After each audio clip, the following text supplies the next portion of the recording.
Hi, I'm Mina. And I'm Yules. Thanks for tuning in to Artificially Informed. So if you take a really powerful laser pointer, right, and you walk outside tonight and just sweep it across the surface of the moon, something practically impossible actually happens. Oh, yeah, it's one of my favorite thought experiments. Right, because the dot of light from your laser will travel across the lunar surface so fast that it actually breaks the speed of light. It completely outpaces the fundamental speed limit of the universe. Which is just a beautiful, mind-bending paradox of physics. It really is. And it's entirely real. And that kind of sets the tone for today.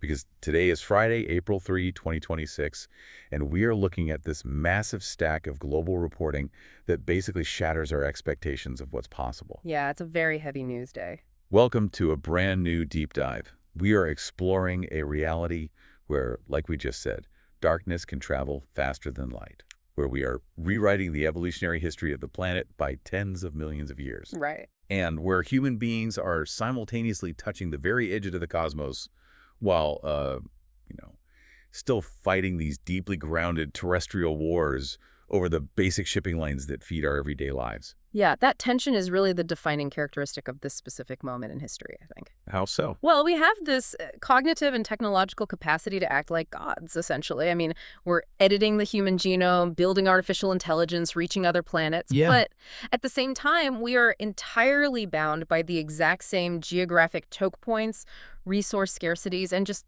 human frailties that defined the Bronze Age. It is the ultimate paradox. And to understand how this paradox affects you, the listener, from the cost of your groceries to, like, the medical treatments available to your family, we need to synthesize what is happening across the globe today. Absolutely. So let's start by looking outward at the absolute pinnacle of our technological reach. Because NASA, along with the Canadian Space Agency, has officially launched the Artemis II mission. It is really difficult to overstate the historical weight of this week. I mean, we have 4 astronauts up there. Right. Reed Wiseman, Victor Glover, Christina Koch, and Jeremy Hansen. Exactly. And they are sitting inside the Orion spacecraft, and they just successfully executed a translunar injection burn. Meaning they've broken out of low Earth orbit. Yes. This is the first time a crewed mission has ventured this deep into space since Apollo 17. Which was, what, over 50 years ago? Yeah, back in 1972. So my understanding of a translunar injection, or TLI, is that it isn't just about pointing the ship at the moon and hitting the gas. Oh, not at all. Because they're already falling around the Earth at roughly 17,500 miles per hour. Right. They're locked in this gravitational well. So to break out, they have to use something called the Oberth effect. You're touching on the exact orbital mechanics that make this so incredibly dangerous and precise. Okay, unpack that for me. So the Oberth effect dictates that a rocket engine is actually most efficient when it's traveling at its absolute highest speed deep within a gravity well. Huh. So as the Orion spacecraft whips around the Earth at its lowest altitude, which is called its perigee, Right. they ignite the main engine for 6 uninterrupted minutes. 6 minutes of sustained, violent acceleration. Very violent. I mean, they are adding thousands of miles per hour to their velocity in a very short window. And that stretches their orbit into an ellipse. Exactly, a massive ellipse. And the mathematics are just staggering because the moon is moving at over 2,000 miles per hour itself. So they aren't aiming for where the moon is right now. No, they are aiming for a patch of empty space where the gravitational field of the moon will be 250,000 miles from now. Wow. If that burn is 30 seconds too short, they remain trapped in Earth's orbit. And if it's too long, Or if the telemetry is miscalculated by just a fraction of a degree, they miss the moon's gravity well entirely. They'd just be flung out into a solar orbit with no hope of return. that is terrifying, which kind of makes the mundane reality inside the capsule so much more surreal. Yeah, the contrast is wild. Because once the burn was complete, the crew took this photograph looking back at Earth, and you can clearly see the auroras at the poles. And the zodiacal light, too. Yeah, that faint glow of sunlight reflecting off cosmic dust in the plane of the solar system. It is just a profound, poetic image. It really is. But inside the capsule, they immediately went to work conducting CPR experiments. Yes. And that really threw me. Like, why are we prioritizing chest compressions in zero gravity on a lunar flyby. Well, we have to look past the moon to Mars. Okay. A mission to Mars takes anywhere from 7 to 9 months just to get there. If a medical emergency occurs, there's no evacuation. You're on your own. Right, you can't just call an ambulance. Exactly. And on Earth, cardiopulmonary resuscitation relies entirely on your weight. You lock your elbows and use gravity to compress the patient's sternum. Right. But in a microgravity environment, Newton's third law becomes your immediate enemy. Every action has an equal and opposite reaction. So if I push down heavily on a crewmate's chest... You immediately propel yourself backward into the ceiling of the module. Oh, right, you literally can't generate the force. You can't. Furthermore, the hemodynamics of the patient, like the way their blood is actually flowing, are completely altered. Because there's no gravity pulling the blood down to their legs. Exactly. In space, fluids shift upward into the torso and head, so the heart is already operating under completely different physical parameters. So they're testing how to physically strap themselves to the patient. Yes, or how to brace against the capsule bulkheads to deliver sufficient force without launching themselves across the room. No. They are evaluating specialized harnesses and structural bracing techniques.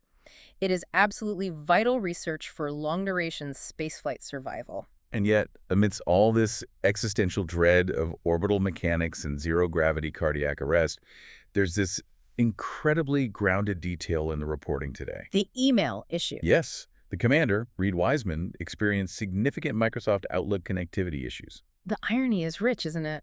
Uh-huh. I find it deeply comforting, honestly. Right. We can slingshot 4 human beings 250,000 miles through a hard vacuum, but we still can't get an email inbox to sync properly. It's universally relatable. It really strips away the cinematic gloss of space travel. Yeah, we tend to think of these missions as existing on some higher plane of technological perfection. But in reality, the Orion capsule is just a node in a vast, highly complex IT network. Right. That email has to travel from a server on Earth up to the tracking and data relay satellite system, down to a ground station, get processed through NASA's cybersecurity protocols, and then beamed back up to the spacecraft. And if a single software handshake times out, the commander of a lunar mission is staring at the exact same spinning wheel of death as someone sitting in a cubicle in Chicago. Uh-huh. It is a phenomenal reminder of the fragility of our systems. Okay. But Artemis isn't the only thing lighting up the void right now. We have cosmic anomalies happening that challenge our basic understanding of physics. Oh, absolutely. Let's talk about Comet C2026A1. It's making its closest approach to the Sun tomorrow, April 4. Comets are fascinating. They're essentially the leftover construction debris from the formation of the solar system roughly 4.6 billion years ago. Just floating out there. Yeah, they're these amalgams of rock, dust, and volatile ices like water, carbon dioxide, ammonia, and methane. And they spend most of their existence in the deep freeze of the Oort cloud or the Kuiper belt. Right. But when their orbit brings them plunging into the inner solar system, the environment changes radically. Because they hit the solar wind and the intense thermal radiation of the Sun. But wait, in a vacuum, ice doesn't melt into water, does it? No, it undergoes sublimation. Sublimation, yeah. Yeah. Because there is no atmospheric pressure in space to hold a liquid state together, the moment the solar radiation heats the comet, the ice transitions directly from a solid into a gas. Keeping the liquid phase entirely. Exactly. And this violent outgassing creates the coma, which is the massive glowing cloud around the nucleus. And then the solar wind pushes that gas and dust backward. Creating a tail that could be millions of miles long. Right. So watching C2026A1 right now is literally watching a primordial time capsule physically deconstruct itself in real time. That is stunning. But further out in the galaxy, astronomers have observed something much more violent, haven't they? Oh, yes. They found pulsars blasting radio signals from the absolute edge of their magnetic reach. Now, my baseline understanding is that a pulsar is the corpse of a massive star that went supernova. You're on the right track. And it leaves behind a wildly dense neutron star that spins rapidly. Yeah. A neutron star is so dense that a teaspoon of its material would weigh billions of tons on Earth. That's just hard to wrap your head around. It is. And Yeah. because it retains the angular momentum of the original, much larger star, it spins incredibly fast, sometimes hundreds of times per second. Wow. This generates a magnetic field that is trillions of times stronger than Earth's. And it sweeps across the cosmos like a lighthouse beam. But what does it mean that these radio blasts are happening at the edge of its magnetic reach? So this gets into the concept of the light cylinder. A magnetic field isn't just a static bubble, it actually rotates with the star. Okay.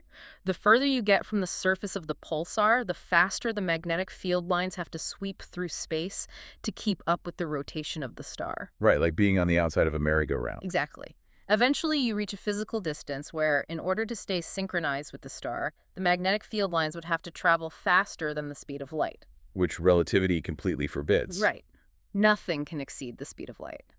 So at that boundary, which we call the light cylinder, the magnetic field lines literally break. They just snap. They snap open, unable to maintain the connection.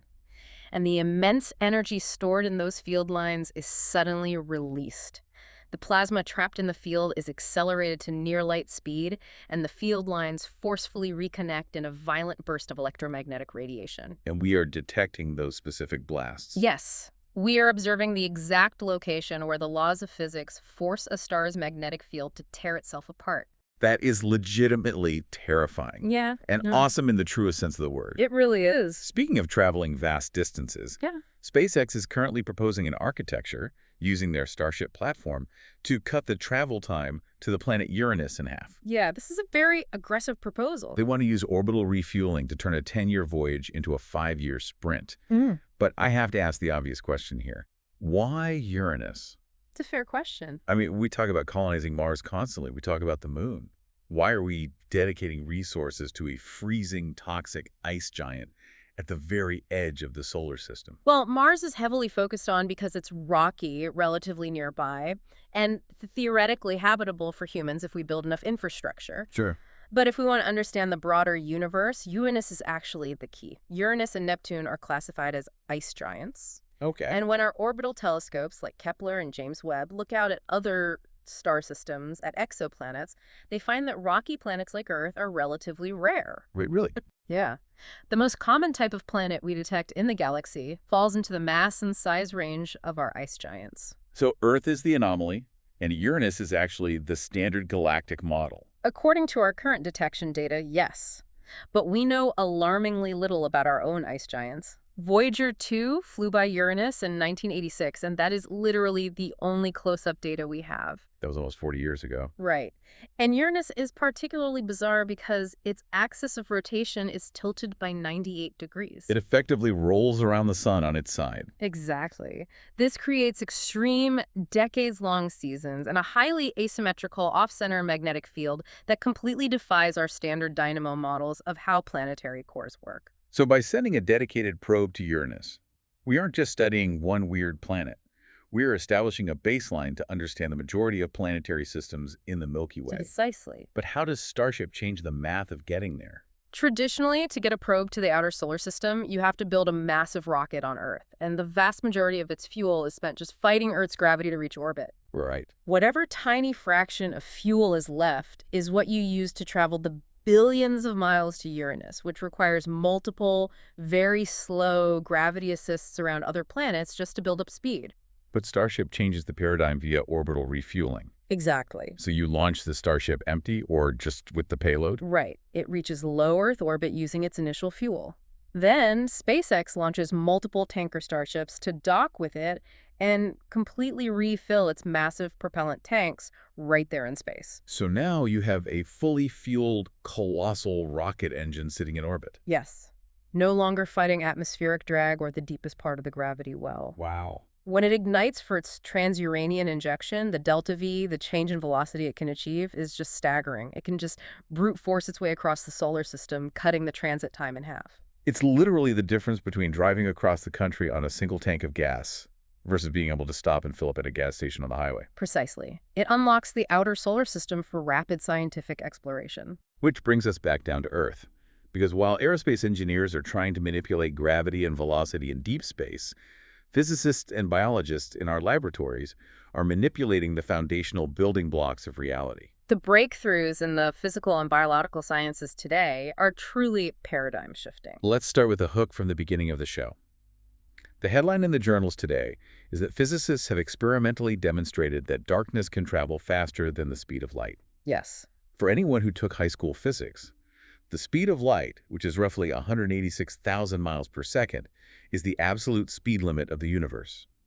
To suggest darkness moves faster Sounds like a violation of Einstein's theory of special relativity. It sounds like a violation, but it is actually a perfect demonstration of the nuances of relativity. Okay, explain. The speed of light is the maximum speed at which physical matter or information can travel through a vacuum. Right? A shadow or darkness is neither matter nor information.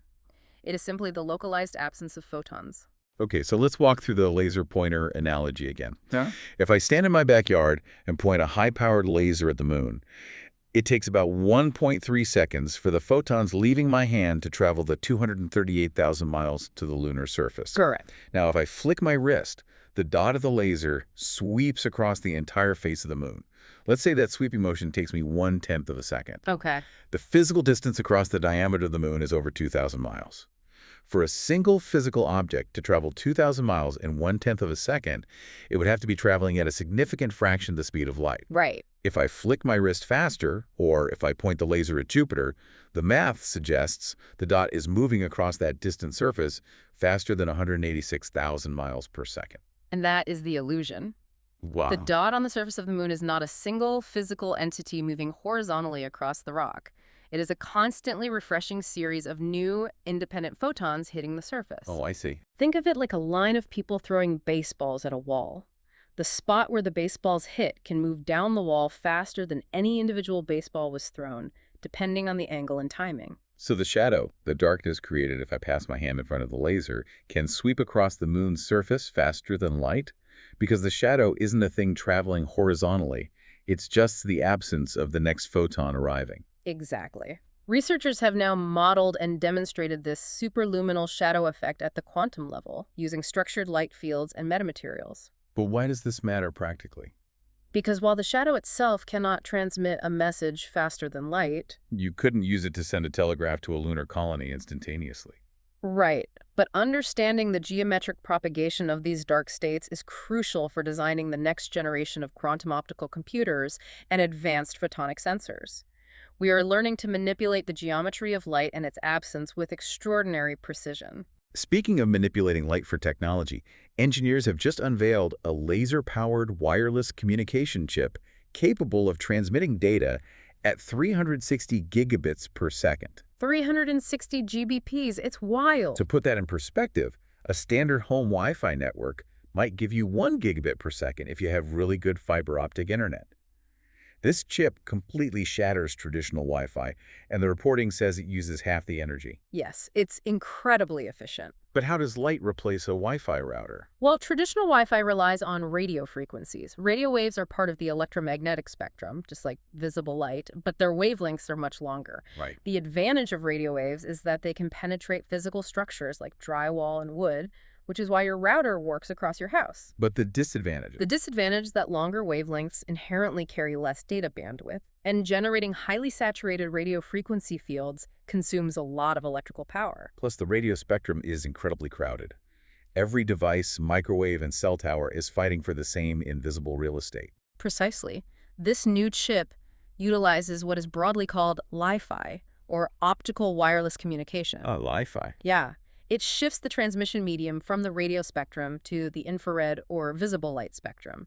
The frequency of light is tens of thousands of times higher than radio waves. And that massive increase in frequency equates to a massive increase in available bandwidth. Exactly. So instead of a single wide pipe of data, it's like millions of microscopic, ultra-fast streams. Yes. The chip integrates dozens of microscopic, vertically emitting lasers. They pulse incredibly fast, like billions of times per second. Translating binary data into flashes of light. Right, that a receiver chip then decodes. Yeah. And because lasers are highly directional and highly efficient at converting electricity into photons, the energy consumption drops by 50%. But light doesn't go through walls.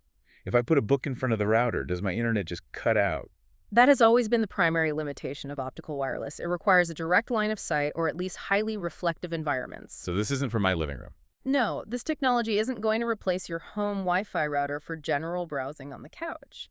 Where this 360 GBPs chip is revolutionary is in server farms, data centers, and advanced manufacturing. Oh, wow. Okay. Imagine thousands of servers in a room currently tethered by miles of heavy, expensive copper or fiber optic cables. You can replace all that cabling with optical chips that transmit terabytes of data across the room instantaneously. Exactly. It massively reduces the physical footprint, heat generation, and energy draw of the data centers that power the global internet. It is the invisible infrastructure of the future. It really is. But the most profound engineering happening today isn't in server farms. It's inside the human body. Yes, the medical news today is incredible. The reporting features a groundbreaking gene therapy injection that has successfully reversed congenital deafness in a matter of weeks. This represents the real maturation of genomic medicine. For a long time, gene therapy was purely theoretical and fraught with severe immune complications. But now we are seeing it cure profound disabilities. We are. So, my understanding of this specific type of deafness is that it's basically a mechanical failure at the cellular level.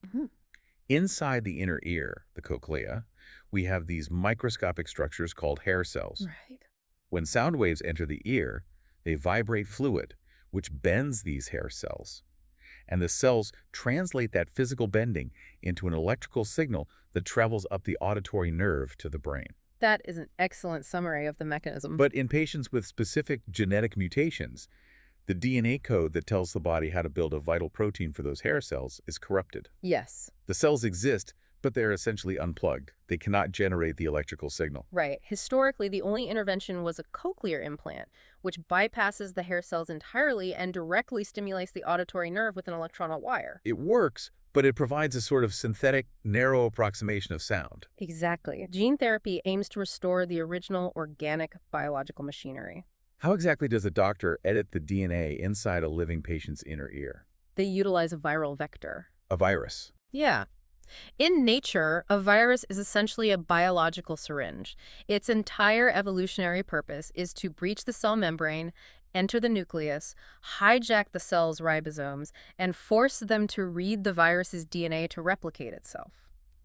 So scientists take a specific virus, often an adeno-associated virus, or AAV, which does not cause disease in humans, and they hollow it out. They empty the payload. Right. They remove the viral replication genes and replace them with a pristine, functional copy of the human hearing gene that the patient is missing. So the virus literally becomes a delivery vehicle. Exactly. The doctor injects this engineered fluid directly into the fluid-filled chamber of the inner ear. The millions of viral vectors seek out the hair cells, penetrate the membrane, and deposit the healthy gene into the cell's nucleus. And the cell just reads it. The cell's machinery reads this new code, realizes how to manufacture the missing protein, and within weeks, the cellular connection is restored. The patient begins to hear organic sound for the first time in their life. Yes, it is just breathtaking. We are rewriting the software of the human body while it's actively running. And we are extending this genomic understanding into the brain too. The neuroscience breakthroughs are equally profound. Neuroscientists have isolated a specific gene mutation linked to schizophrenia, and they have mapped exactly how it corrupts the perception of reality. Schizophrenia has long been one of the most complex and poorly understood psychiatric disorders. We knew it involved massive disruptions in thought processes, hallucinations, and delusions. But we often treated it broadly as just a general chemical imbalance. Exactly, flooding the brain with dopamine antagonists. But this new research treats it as a highly localized hardware failure. The research focuses on the pathway between the thalamus and the prefrontal cortex. To use a computer analogy, if the prefrontal cortex is the CPU, the processor making the complex executive decisions and logical deductions, Right.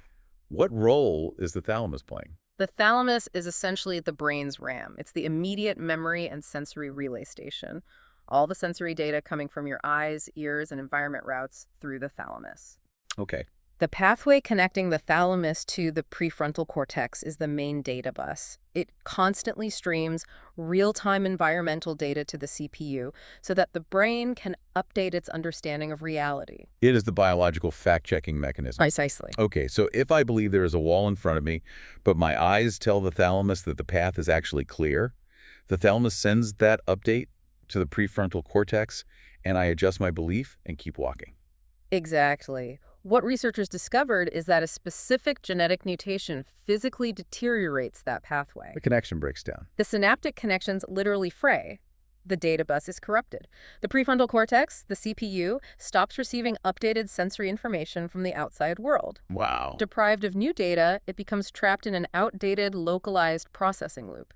It begins to treat internally generated thoughts, memories, or fears as absolute reality. Because the thalamus is no longer providing the sensory evidence to contradict them. That explains so much about the clinical manifestation of the disease. It's why a patient might cling to a paranoid delusion despite overwhelming physical evidence to the contrary. Their biological fact-checker is just offline. They literally cannot process the contradictory evidence. And what's the treatment potential here? Well, the most promising aspect of the study is that in animal models, when researchers use targeted therapies to artificially strengthen or bypass that specific neural pathway, normal cognitive flexibility and reality testing returned. That is a massive beacon of hope for millions of families. It really is.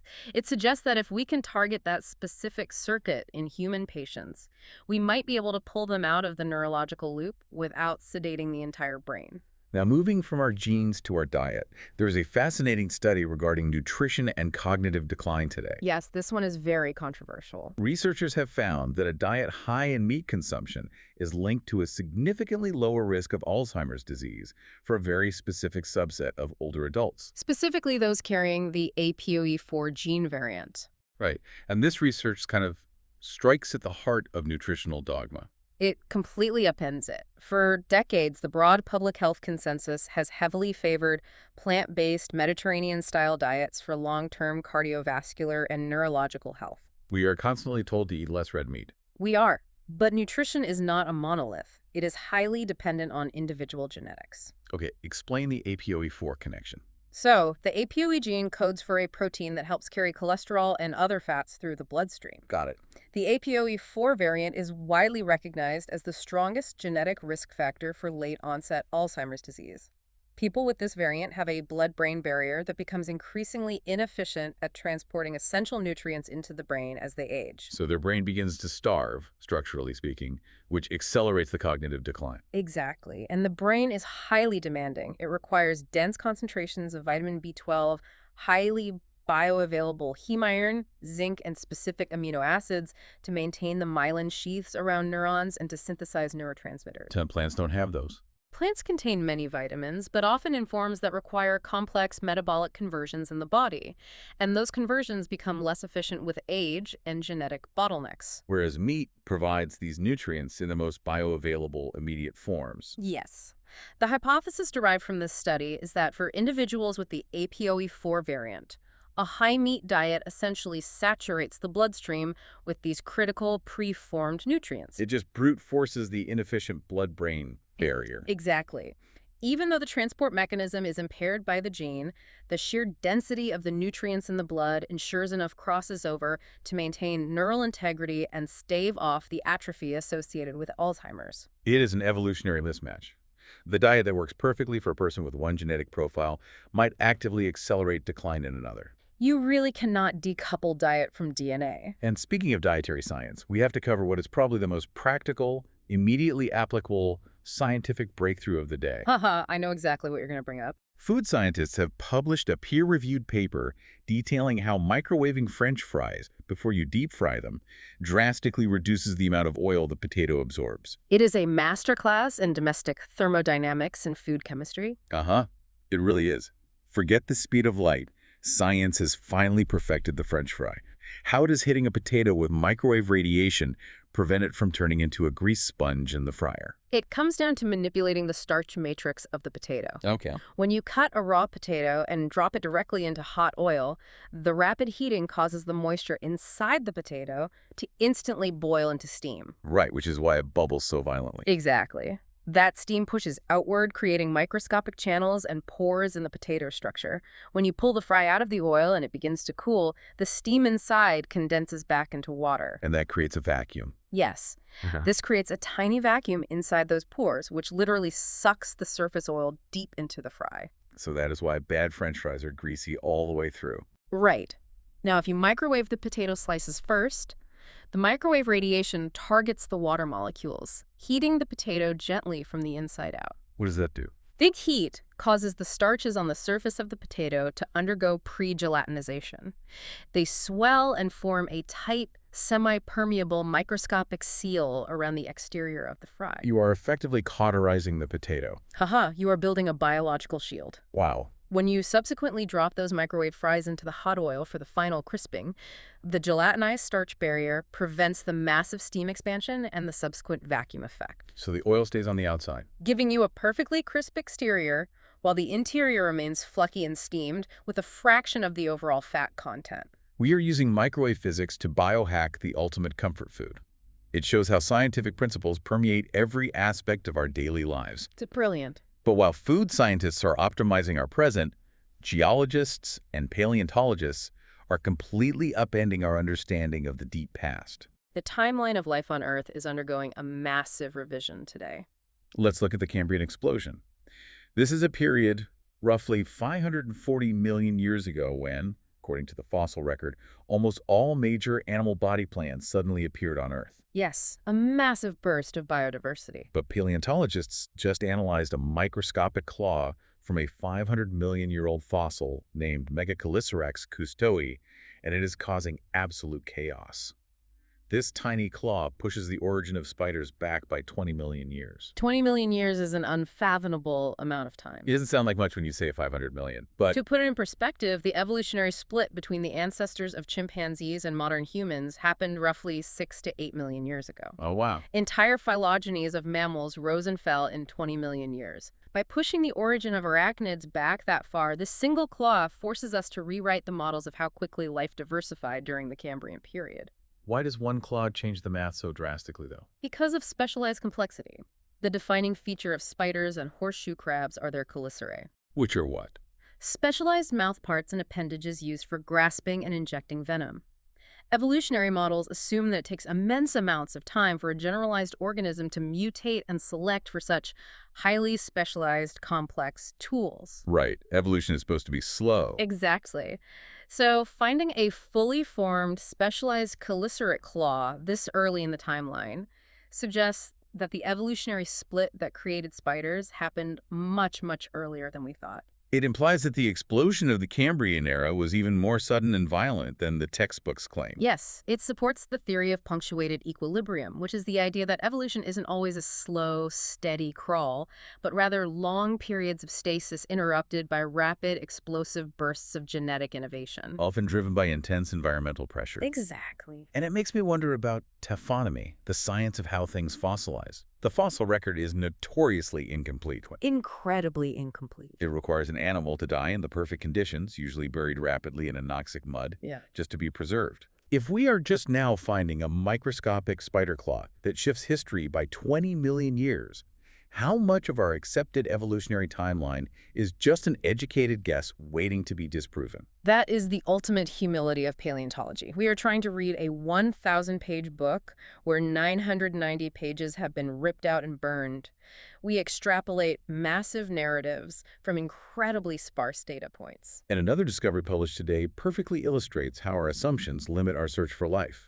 In Morocco, geologists have unearthed ancient rocks exhibiting a wrinkled texture they call elephant skin. Yes. And these aren't just interesting rocks. Those wrinkles are fossilized microbial mats. They are the petrified remains of vast communities of ancient bacteria. Correct. For a long time, the scientific consensus held that early complex microbial life on Earth was largely confined to shallow, sunlit coastal waters. Like the stromatolites found in Western Australia. Exactly. The assumption was that life needed to harness solar energy through photosynthesis to build complex colonies. But the Moroccan rocks were found in geological strata that definitively correspond to the abyssal plains of the ancient deep ocean.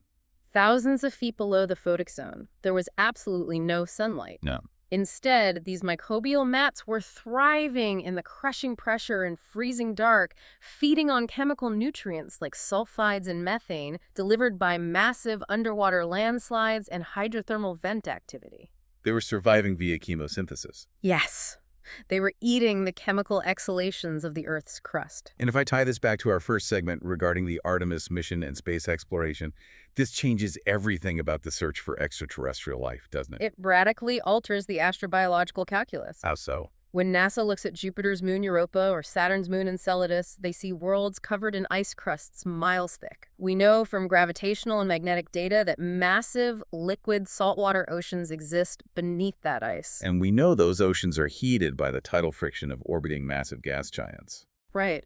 But because they are locked in eternal darkness, we assumed complex biology was unlikely.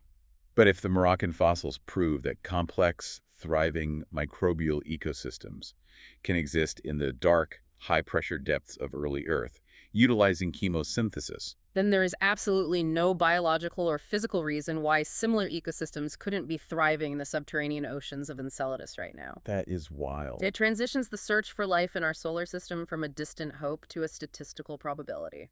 It is thrilling. It means the blueprints for alien life are buried in rocks in North Africa. Exactly. Moving forward in the geological timeline, but staying with incredible survival adaptations, researchers in Hispaniola, the Caribbean island shared by Haiti and the Dominican Republic, made a bizarre discovery regarding ancient bees. This is such a strange, specific adaptation. They found solitary bee nests fossilized entirely inside the bones of prey animals left by giant barn owls. It is a remarkable story of ecological recycling.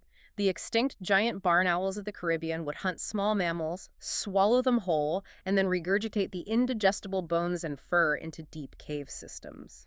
Over thousands of years, these caves filled with deep deposits of skeletal debris. And the bees moved in. Yes. Certain solitary bee species do not build large wax hives like honeybees. They seek out existing tubular cavities, usually hollow plant stems or holes bored by beetles and dead wood, to lay their eggs. Right. What the researchers discovered is that when the bees encountered these bone deposits, they recognized the hollow medullary cavities of the broken bird and mammal bones as perfect, structurally sound nesting tubes. That's incredibly resourceful. They lined the inside of a fractured femur with mud and leaves, laid an egg, provisioned it with pollen, and sealed it up. It is the first time in the fossil record we have ever seen an insect repurposing vertebrate skeletal remains for reproduction. It shows an incredible behavioral plasticity. Nature wastes absolutely no prime real estate. And it goes to waste. Now, jumping much closer to the modern era, archaeology has just solved one of the most enduring cold cases of human history. The fate of the American Civil War submarine, the H.L. Hunley. The Hunley holds a legendary dark place in naval history. In February 1864, it became the first combat submarine in history to successfully sink an enemy warship, the USS Housatonic, which was blockading Charleston Harbor. The technology of the Hunley was incredibly primitive but terrifying. It was a metal tube powered by a hand crank operated by the crew. Literally just men turning a crank. And their weapon was a spar torpedo, which was essentially a copper keg packed with 135 pounds of black powder attached to the end of a long pole extending from the bow. Right. The tactic was to ram the torpedo into the wooden hull of the enemy ship, back the submarine away slightly, and detonate the charge via a trigger cord. And they executed the attack perfectly. The Housatonic was breached and sank rapidly, but the Hunley and its crew of 8 men never returned to base. For over a century, their fate was a mystery. Did they drown in the chaotic wake of the sinking ship? Did they run out of oxygen while waiting for the tide to turn? And then in the year 2000, the wreck of the Hunley was finally located and raised from the ocean floor. And what they found inside only deepened the mystery. Yes. The crew wasn't huddled near the escape hatches. There were no signs of panic, no broken bones indicating a collision. The skeletal remains of all 8 men were found still seated at their stations along the hand crank. They died exactly where they worked. Today's research finally provides the definitive, physics-based answer. They were killed by the acoustic shockwave of their own weapon. The physics here are brutal. The Hunley was constructed from wrought iron. When 135 pounds of black powder detonated just 16 feet from the bow, it created an immense underwater pressure wave. And water is non-compressible, so it transmits shockwaves much more efficiently and powerfully than air.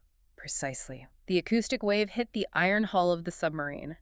Because the acoustic impedance of iron is different from water, the hull itself didn't shatter. Instead, it transmitted the shockwave perfectly through the metal and released it violently into the air envelope inside the cabin. It essentially turned the interior of the submarine into the inside of a ringing bell. That is exactly what happened.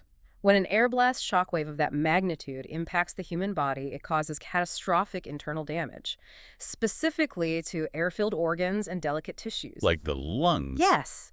The sudden, violent compression and expansion of the air in their lungs would have caused massive pulmonary hemorrhaging. Simultaneously, the acoustic wave traveling through their skulls would have caused immediate, severe traumatic brain injury. Wow. The entire crew was either killed instantly or rendered immediately unconscious before they could even process what had happened. They never moved because their central nervous systems were shut down in a fraction of a second. It is a horrific, sobering realization of the physics of underwater combat. But it finally closes the book on a 160-year-old mystery. It does. And history is constantly being unearthed in unexpected ways. Yeah. In Egypt, archaeologists just found a massive, previously unknown 5th-century Christian monastery near the city of Sohag. Which is providing incredible new insights into the daily lives and architectural techniques of the early Coptic Church. When off the coast of France, deep-sea naval surveyors, utilizing advanced synthetic aperture sonar, discovered an intact 500-year-old shipwreck sitting at a staggering depth of 8,200 feet, preserved by the anoxic conditions of the deep ocean. Amazing. But my absolute favorite historical discovery today happened in a basement in Austria. The Vienna treasure trove. It sounds like the plot of a novel. It does. A local plumber was working on a renovation project in a villa in Vienna. He noticed a strange frayed rope sticking out of the dirt floor in the cellar. Right. He started pulling on the rope and unearthed a rusted metal box containing over 60 pounds of pure gold coins featuring the likeness of Mozart. The estimated value is $2.4 million. It is the ultimate urban archaeological find. I've renovated a bathroom, and the only thing I found behind the wall was a 15-year-old candy wrapper. I cannot imagine pulling millions of dollars out of the dirt. What is fascinating is the legal framework surrounding it, actually. Under Austrian treasure trove law, the finder and the property owner split the value of the discovery evenly. Oh, wow. So he gets half. It is a massive windfall for a plumber just doing his job. It reminds us that history isn't just confined to remote Egyptian deserts or the bottom of the Atlantic Ocean.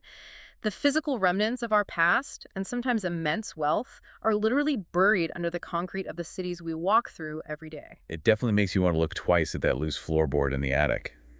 But while physical gold is thrilling, the modern gold rush is entirely digital, abstract, and moving at a speed that legislation simply cannot comprehend. Which brings us to the explosion of the AI boom and the battle for the decentralized web. Exactly.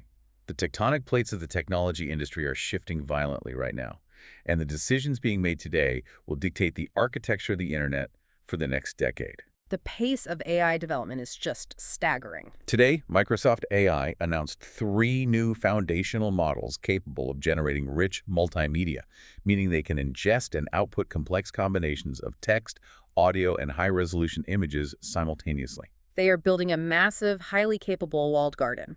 Conversely, Google released their new Gemma 4 models, and they made a highly aggressive strategic pivot.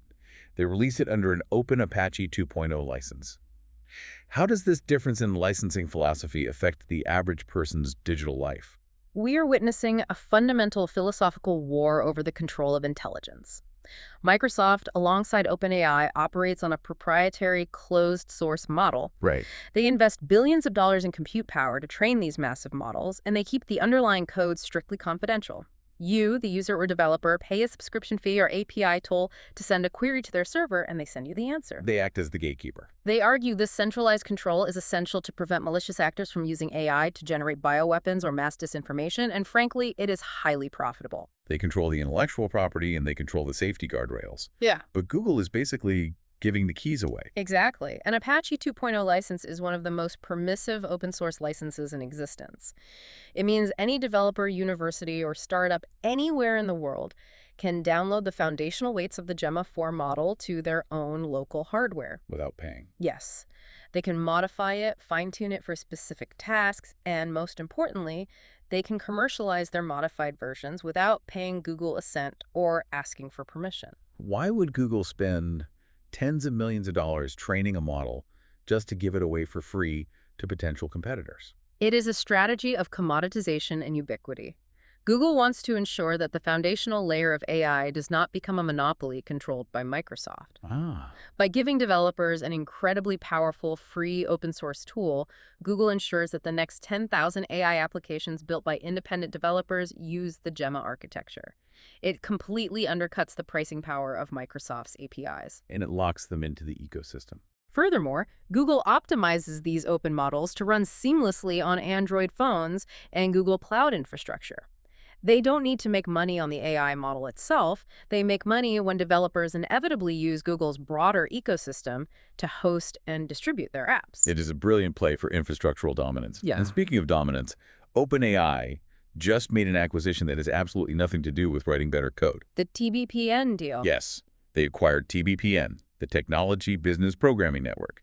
This is a major, highly influential tech news network and talk show platform. The immediate reaction from media critics is alarm, to say the least. Why does an AI firm need to own the journalists who cover the tech industry? It is an aggressive exercise in soft power and narrative control. OpenAI is facing existential threats on multiple fronts right now. Massive copyright infringement lawsuits from authors and publications like the New York Times, intense regulatory scrutiny from the European Union, and growing public anxiety about job displacement. So they bought a news network to spin the story. By acquiring TBPN, OpenAI is buying the megaphone that shapes the daily conversation among Silicon Valley executives, venture capitalists, and Washington policymakers. That feels like textbook regulatory capture.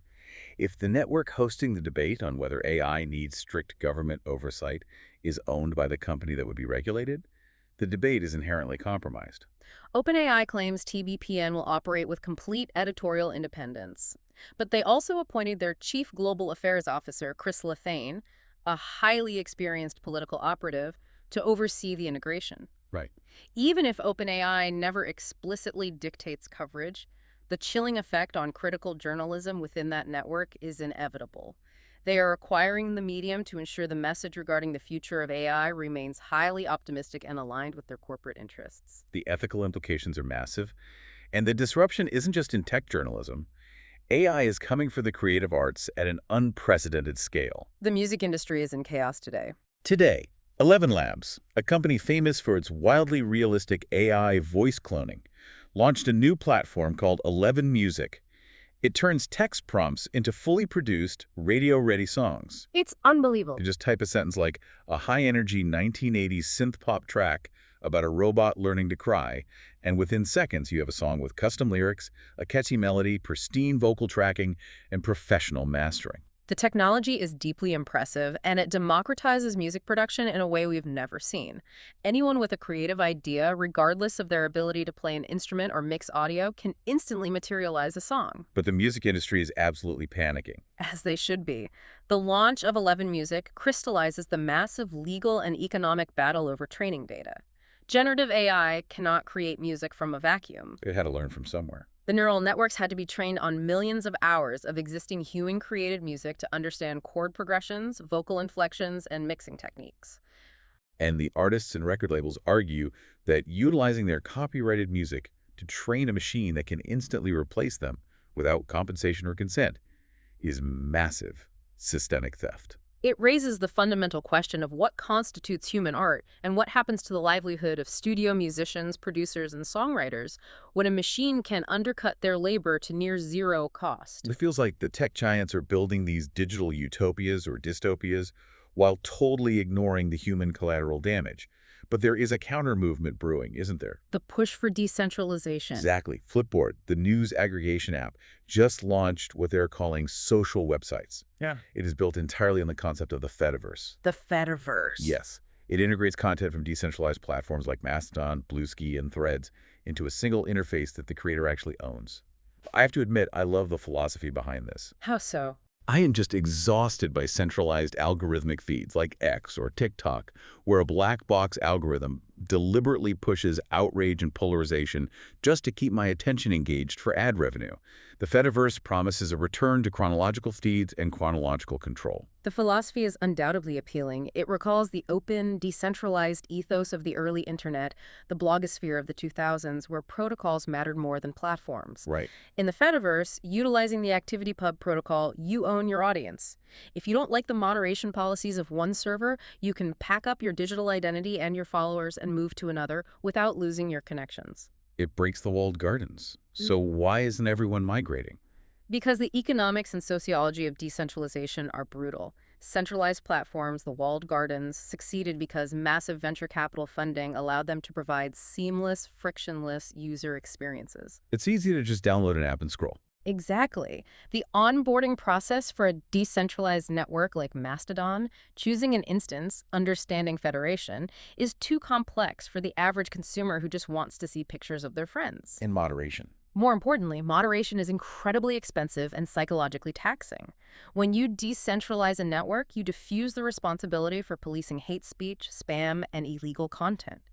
Individual server admins often lack the resources to combat coordinated harassment campaigns.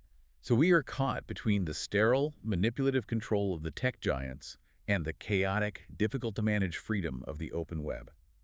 It seems like the limitless optimism of the technology sector, the belief that we can code our way out of any human problem, is constantly colliding with human nature. And that collision is happening on a macro scale when we look at the physical realities of the planet today. That is the ultimate grounding reality. All of our digital abstraction relies on physical infrastructure, energy grids, and stable supply chains. And right now, the physical world is under immense strain. The global news today is very heavy. Let's move to our final segment, looking at a highly fragile Earth.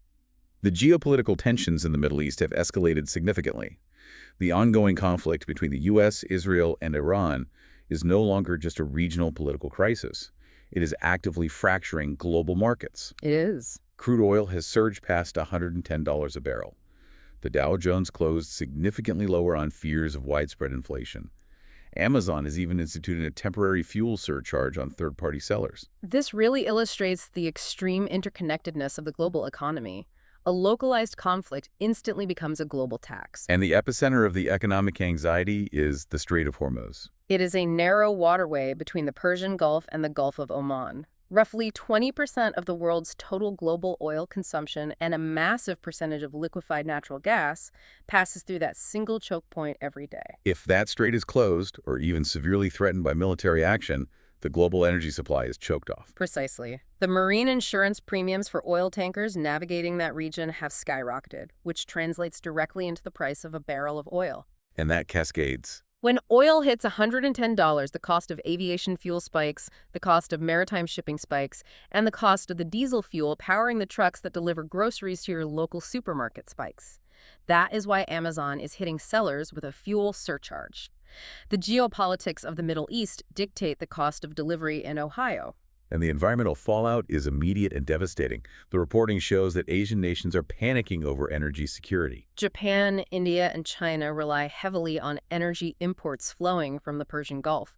Faced with the reality of delayed shipments and skyrocketing gas prices, they are abandoning near-term climate initiatives. To keep their electrical grid stable and prevent rolling blackouts, they are firing dormant coal plants back up. Coal is cheap, abundant, and domestic, but it is the most carbon-intensive fuel available. Furthermore, India is pivoting aggressively to secure liquefied petroleum gas, or LPG, from Russia to fill the gaps. And the European Union is issuing internal warnings, advising member states to prepare for a long-term energy shock. The war is actively derailing global decarbonization efforts. Survival economics always trump environmental policy. Always. Now, looking at the specifics of the conflict, there is a profound legal and ethical debate playing out regarding the military strikes conducted by the U.S. and Israel inside Iran.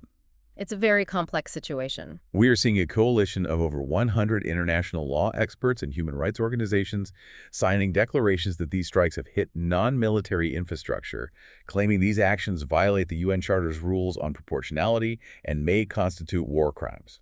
Conversely, the official stance from the U.S. State Department and Israeli defense officials is rooted strictly in the doctrine of preemptive national security. They argue that the targeted sites, while perhaps appearing civilian or dual use in nature, are deeply integrated into covert military operations and pose an imminent existential threat to their sovereign forces and regional stability. And it is vital to explicitly state here for you, our listeners, we are not taking a position on the legality or morality of these strikes. We are reporting the profound chasm in the international community. The accusations of war crimes from legal scholars and the staunch defense of national survival from military officials represent the impossible complexity of modern asymmetric warfare, where the distinction between a civilian factory and a military asset is constantly blurred. It highlights how international law, drafted largely in the aftermath of World War II, struggles to map onto the realities of 21st century conflict. It does. And the political volatility isn't isolated to the Middle East. The U.S. domestic landscape is equally turbulent. President Trump is currently threatening to impose 100% tariffs on any pharmaceutical company that refuses to negotiate lower drug prices for American consumers. It is a highly unorthodox sledgehammer approach to trade and domestic policy. Typically, tariffs are used to protect domestic manufacturing from cheap foreign labor. Here, the administration is threatening total market exclusion. They're essentially telling global pharmaceutical giants, if you do not lower the retail cost of insulin or cancer medications in the U.S., we will place a 100% tax on the active pharmaceutical ingredients you import from India and China, pricing you out of the American market entirely. The Porters view it as the only aggressive leverage capable of breaking the pharmaceutical lobby's hold on drug pricing. Critics argue it is a dangerous gamble that could spark retaliatory trade wars and catastrophically disrupt the supply chains of life-saving medications. Again, reporting this neutrally, it demonstrates a willingness to aggressively weaponize trade policy for domestic political goals. And we are seeing similar aggressive restructuring within the executive branch itself. President Trump abruptly fired his U.S. Attorney General, Pam Bondi, replacing her with his former personal attorney, Todd Blanche, in an interim capacity. This shakeup occurred amid intense congressional scrutiny regarding how the Justice Department was handling the declassification and investigation of files related to Jeffrey Epstein. The political reality is that institutional leadership in Washington is highly fluid right now. It reflects a broader theme of destabilization. When the institutions tasked with maintaining legal and economic order are in flux, that instability trickles down into every aspect of society. Which brings us to the environmental and public health realities we are trying to manage amidst this chaos. The climate data released today is grim. The Barents Sea, located in the Arctic Ocean, has hit a record low maximum sea ice extent for the winter season, measuring only 14.29 million square kilometers. The Arctic is warming nearly 4 times faster than the rest of the globe. The Barents Sea specifically is being hammered by anomalous warm air currents sweeping up from the North Atlantic. And the loss of winter sea ice initiates a devastating feedback loop known as the albedo effect. Yes. Ice is white. It reflects solar radiation back into space. Dark ocean water absorbs that heat. The less ice that forms in the winter, the more heat the ocean absorbs in the summer, which further prevents ice from forming the next winter. It fundamentally alters the thermal regulation of the entire northern hemisphere. It does. And while the macro environment is melting, our microenvironment is severely contaminated. The EPA, the Environmental Protection Agency, announced today that they are moving, for the first time, to strictly regulate the presence of microplastics and pharmaceutical runoff in municipal drinking water. It is a massive regulatory undertaking. For decades, our water treatment plants were designed to filter out biological pathogens like cholera or E. coli and basic heavy metals. They were not engineered to filter out the microscopic fragments of polyester fleece shedding from our washing machines, or the trace amounts of antidepressants and synthetic hormones flushed into the wastewater system. These microplastics bioaccumulate in human tissue, and the pharmaceutical traces act as low-level endocrine disruptors. And the contamination isn't just in the water, it is in the clothes we put on our children. A major public health study released today found highly dangerous levels of lead in children's apparel produced by fast fashion giants.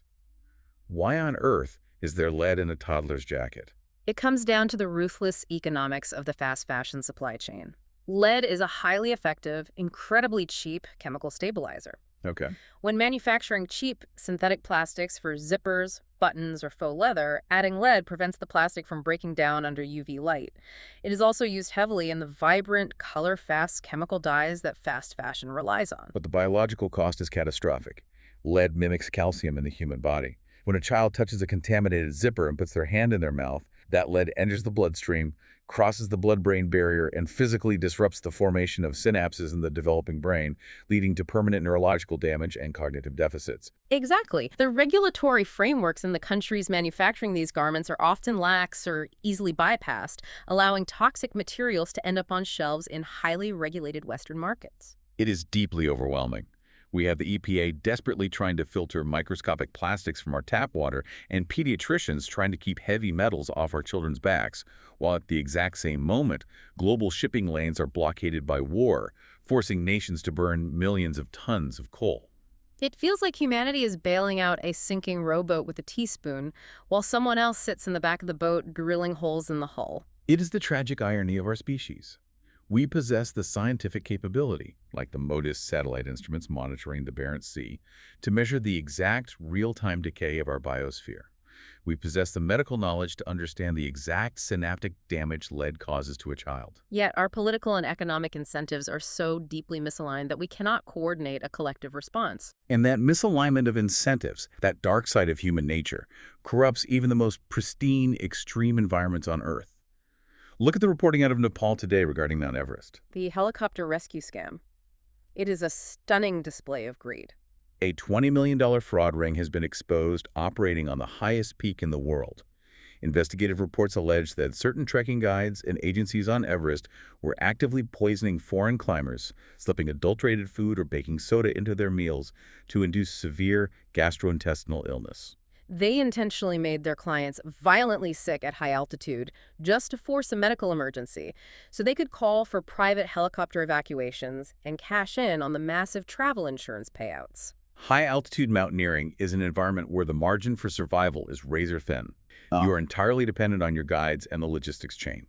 To exploit that inherent vulnerability, to intentionally compromise a human being's physiology in the death zone for an insurance kickback, is a profound betrayal of the foundational trust required to explore these extremes. It proves that no matter how high we climb, no matter how remote the environment, we bring our greed, our corruption, and our terrestrial flaws with us. Which serves as a deeply sobering yet fitting conclusion to the massive scope of human endeavor we've analyzed today. It really does. We've covered an incredible spectrum of reality.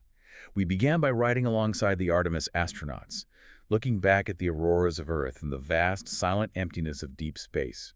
We zoomed down into the microscopic machinery of our own bodies, exploring the viral vectors that can restore hearing and the genetic wiring that tethers the human brain to reality. We dug deep into the ancient Earth, uncovering 500-million-year-old spiders and the microbial ecosystems that tell us life can thrive in the dark. We watched AI models generate music and redefine the limits of art. And finally, we collided with the harsh, undeniable economic, environmental, and political conflicts that define our borders and our daily survival. It is a vivid, contradictory portrait of a species in transition. It is. And I want to leave you, our listener, with this one final thought to mull over as you go about your day. Today, we talked about a tiny fossilized spider claw from 500 million years ago, and we talked about an AI generating synthetic pop music from thin air. Humanity possesses this practically magical capacity to unearth the deepest, darkest secrets of our planetary history, and the engineering genius to invent a completely novel future. Yes. Yet as the energy crises, the soaring oil prices, and the global wars demonstrate, we are still completely, intimately tethered to the physical geography and the finite resources of this one fragile rock. As we look outward to build outposts on the Moon and Mars, and as we design rockets to reach the ice giant Uranus in half the time, the ultimate question facing us is not whether our engineering and our technology will survive the journey. The real question is whether we can outgrow the deeply human terrestrial conflicts we're so desperately trying to leave behind. A poignant and necessary question for the days ahead. Thank you for taking this deep dive with us today. Keep questioning the world around you, keep learning, and stay curious. For enjoying Artificially Informed. Hit subscribe and share it with a friend. From the left, the right, and straight from the algorithm. Thank you. Welcome to the debate. You know, when we picture the global economy, we tend to imagine something engineered, like a massive, indestructible machine. Right, a machine of steel, shipping containers, automated ports, submarine fiber optic cables humming with this, algorithmic precision. Exactly. But when you look at the geopolitical map today, that machine is fracturing. So today, we are examining the profound diplomatic, economic, and military shockwaves rippling across the globe. Yeah, it is essentially an unprecedented planetary stress test, stemming directly from the escalating U.S.-Iran conflict and this really intensifying global competition for resources. Right. And so the central question we must answer today is this. Are the current assertive military and economic actions by the United States and its allies necessary interventions to stabilize global supply chains and enforce international order? Or Conversely, do they represent the destabilizing death throes of a unipolar system, accelerating our transition to a fractured multipolar world? Now, I take the position that robust, even disruptive actions are absolutely necessary right now to protect critical global trade routes and deter hostile state actors. And I contend that these interventions are economically devastating to the global community, and they are rapidly eroding Western geopolitical influence. Let me begin by establishing why deterrence is our only viable option. Global stability relies, fundamentally, on secure supply chains and the absolute deterrence of rogue actors who would, weaponize them. But at what cost do we secure it? Well, at the cost required to maintain the international order. I mean, the recent military strikes on Iranian infrastructure, while severe, are a necessary response to Tehran's direct threats to the Strait of Hormuz. We have to be clear about the stakes here, right? This is a maritime choke point that facilitates a fifth of the world's oil supply. Right, but you cannot secure a choke point by bombing the surrounding infrastructure. Well, you cannot allow a single state actor to hold the planetary economy hostage either. And the international community largely recognizes this necessity. The UK and its allies are actively coordinating severe economic sanctions right now. Sanctions that often just backfire. Even so, the UN Security Council is voting on a Gulf-led resolution to force the strait open. This proves it isn't just an American initiative. It is a global consensus on the necessity of maintaining planetary commerce. And we see this imperative extending to the Western Hemisphere, too, like with U.S. diplomatic pressure regarding China's detention of Panama-flagged ships. Well, I come at it from a different way. The problem with framing this as a defense of a rules-based order is that the aggressive tactics being utilized are actively destroying the very stability they claim to protect. Look at the planetary toll. You mean the short-term market reactions?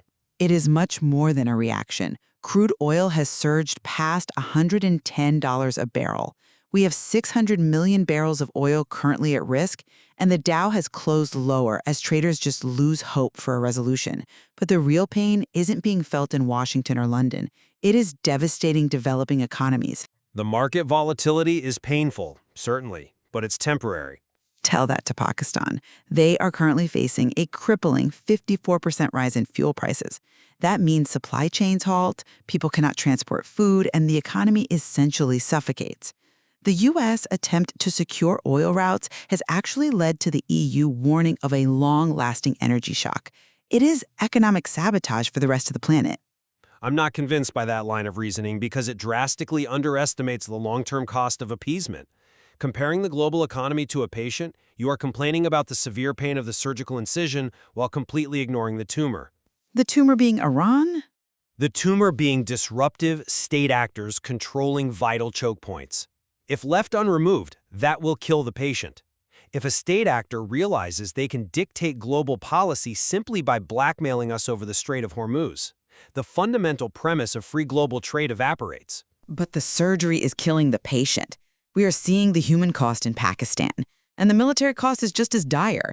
We have reports that Iran's Islamic Revolutionary Guard Corps is now actively recruiting children as young as 12 to defend the homeland. Which is a horrific human rights violation. It is horrific, yes, but it indicates that external military strikes are breeding generational radicalization, not creating compliance. They are hardening their resolve. But that is exactly why they cannot be permitted to control planetary energy arteries.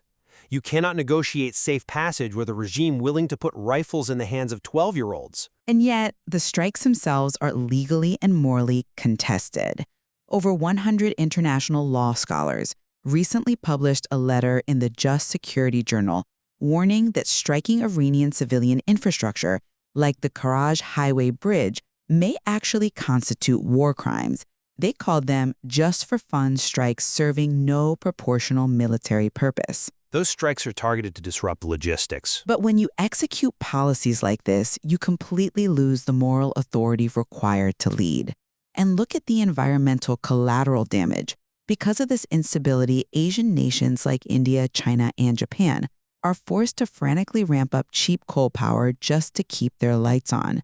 This U.S.-centric energy shock is derailing global climate goals. Well, I think we need to transition to how the West is handling this, because you've argued that this conflict is actively destroying the American sphere of influence. But I look at the UN Security Council and the UK coordinating sanctions, and I see a West coalescing around a shared threat. I'm sorry, but I just don't buy that. Let me tell you why. The current approach is not coalescing Western hegemony. It is accelerating its decline. Even conservative commentator Tucker Carlson asserted that the Iran war marks the end of the American empire because the U.S. can no longer act as a global enforcer. Domestic pundits always predict the end of the empire, though. It is not just domestic pundits. French Senator Hélène Cornuet-Mouret critiqued the U.S. approach as being strong with the weak and weak with the strong, which places immense, perhaps unsustainable pressure on NATO. The unified Europe standing shoulder to shoulder with Washington is a facade. A facade? In what way? Look at their internal dysfunction right now. We have Belgian courts literally forcing Poland and Romania to pay 1.9 billion euros for Pfizer vaccines amid the ongoing Pfizergate scandal. Wait, let me pause you there. How does a contract dispute over Pfizer vaccines in Belgium have anything to do with U.S. naval dominance in the Middle East? Walk me through that connection. It has everything to do with a fractured West. Poland and Romania are frontline NATO states. When their domestic budgets are crushed by both a U.S.-led energy shock and massive internal EU contract disputes like Pfizergate, they simply cannot afford to fund the unified military posture Washington demands. That's an interesting point, though. I would frame it differently. I don't deny that there is internal friction within the EU, but you have to separate performative domestic theater from the actual mechanics of global security. 1.9 billion euros is not performative theater. But practically, when their energy lifelines are threatened, they immediately rely on and support US-led security architectures. The UK stepping up to discuss sanctions to stop Iran from blocking shipping lanes demonstrates coordinated Western resolve when it truly matters. But the Global South is actively watching this and initiating a planetary realignment. We are watching the U.S. lose its grip on global resources as other nations assert their sovereignty. Look at the geopolitical battle in the Democratic Republic of the Congo. You mean over the tech murals? Exactly. A Belgian museum and a U.S. mining firm are fighting over colonial-era archive maps of vital cobalt and copper reserves. It highlights the neo-colonial race for these resources. Or look at Latin America, where Panama's Supreme Court recently invalidated a massive mining concession held by a Chinese company. Which was a major victory for transparency, actually. It was a victory for local sovereignty. These incidents show that nations in the Global South are exercising their own agency, rejecting both Washington and Beijing. I see why you think that, but let me give you a different perspective. If we use the analogy of a grand chessboard, if the U.S. abandons the flank in Panama or the resource strategy in the DRC, it emboldens adversaries to tighten the noose globally. But Panama rejected China on its own. But these incidents prove exactly why robust U.S. diplomacy and economic leverage are required. Secretary of State Marco Rubio just raised urgent alarms over China inspecting Panama-flagged ships. Without U.S. intervention, China would use economic pressure to undermine Panama's sovereignty and basically control the canal. They are trying to assert jurisdiction, sure. Right. They want to create another supply chain choke point, like Hormuz. We can't view the Strait of Hormuz, the Baltic Sea strikes by Ukraine on Russian oil, and the Panama Canal as isolated incidents. They are interconnected arteries of global trade that require a unified defense. The assertion of American hard power is currently creating the anarchy, though. You cannot bomb a planetary economy into stability. We aren't bombing the economy. We are defending it from autocratic disruption. Yes, the short-term market volatility from $110 oil to shifting supply chains is painful, but it is the necessary cost of defending international law and the freedom of planetary commerce. I have to conclude that military adventurism and economic bullying are merely accelerating the decline of the unipolar world. The devastating impact on developing nations' economies, like we discussed with Pakistan, and the undeniable shift toward multipolar resistance prove this system is failing. Well, despite our deep disagreements, we have clearly found points of convergence today. We both fundamentally agree that global supply chains are incredibly fragile. Absolutely. And we agree that the geopolitical center of gravity is undergoing a massive, unprecedented stress test right now. Right. It highlights the necessity of looking at these crises from a planetary perspective. Understanding that a decision made in Washington or Tehran dictates fuel prices in Pakistan and coal consumption in Japan. It really is all deeply interconnected. There is certainly much more to explore in the ongoing geopolitical data. We leave it to you, the listener, to form your own conclusion on the future of the global order. Because the shift, whatever it may be, is already underway. Thanks for joining us. That's it for today's Artificially Informed. Nope. Thanks for spending your time with us. Yeah. Stay sharp, stay curious. See you next time.